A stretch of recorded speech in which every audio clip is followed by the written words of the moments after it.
In the valley where rivers met and wild herds roamed free, the tribe had always moved like shadows, hunting, not fighting, knew how to kill, but not how to defend. That changed the night the beasts came. No howl warned them, no thunder of hooves. Only sudden screams as tusks tore through huts and firelight spilled red across the grass. In the chaos, two siblings Eru and Kael stood back to back. Twins, born under a blood moon, their bond was older than words. While others scattered, they stood frozen, watching the chaos unfold not in panic, but in focus. Kael gripped a hunting spear. Eru held a sharpened stick wrapped in sinew. Their eyes met, and they ran toward the beasts. The creatures were not wolves nor lions, but something older, massive, boars with eyes like coals and jaws that snapped bone. The tribe had always fled them, but the twins did not flee. They moved as one. Kael struck low. Eru leapt high. One pierced the neck, the other the eye. Together, they dropped the first beast, then the second, then the third. In the silence that followed, even the wind seemed to hold its breath. From that night, the tribe stopped running. They built watch lines, perimeters, warnings, and they began training not just to hunt but to defend. Eru and Kael crafted 2 spears from the beast's own bones and stood them in the center of the camp. They did not speak of victory, they spoke of duty. They were not kings, not chiefs. Just the first to turn fear into defense. The twins were remembered not as heroes, but as the first guardians. And when storms howled or beasts returned, every child in the tribe whispered before sleep, "Let the twins stand again." They were not hunters that night, they were shields. In the firelight, their shadows danced like ancient spirits, merging and separating as they faced the onslaught. The tribe watched in awe as Eru and Kael became more than siblings. They became a living wall between their people and destruction. With each beast that fell, a primal chant rose from the throats of the tribe. It started as a whisper, grew to a roar, until it drowned out even the snarls of the dying boars. The rhythm pulsed through the earth, through flesh and bone, igniting a fire in the hearts of all who heard it. Ears stick, now stained dark, whirled like lightning. Kael's spear sank through the air, finding its mark with unerring precision.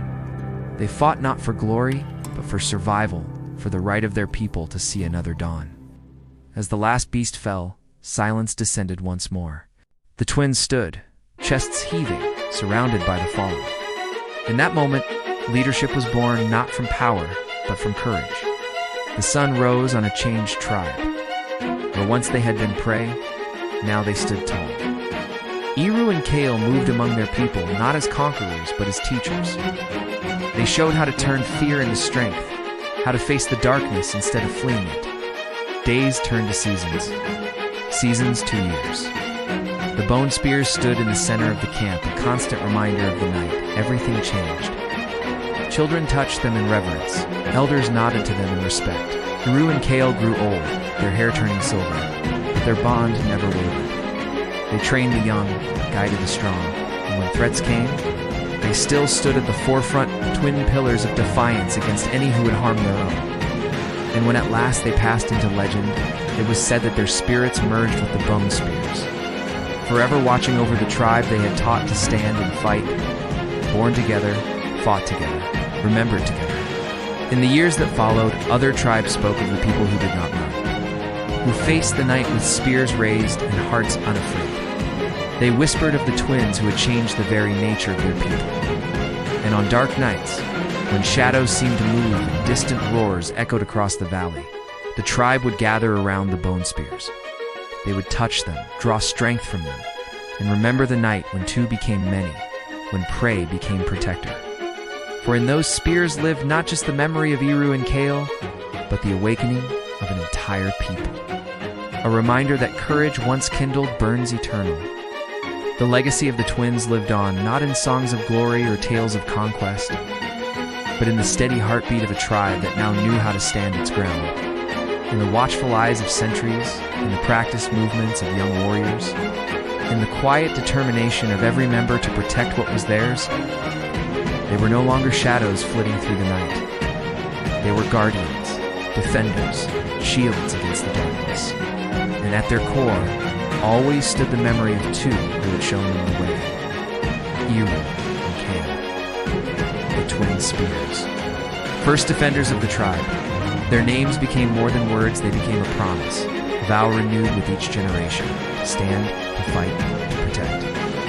And in the valley where rivers met and wild herds still roamed free, people once hunted now stood tall, their eyes ever watchful, their hearts ever strong.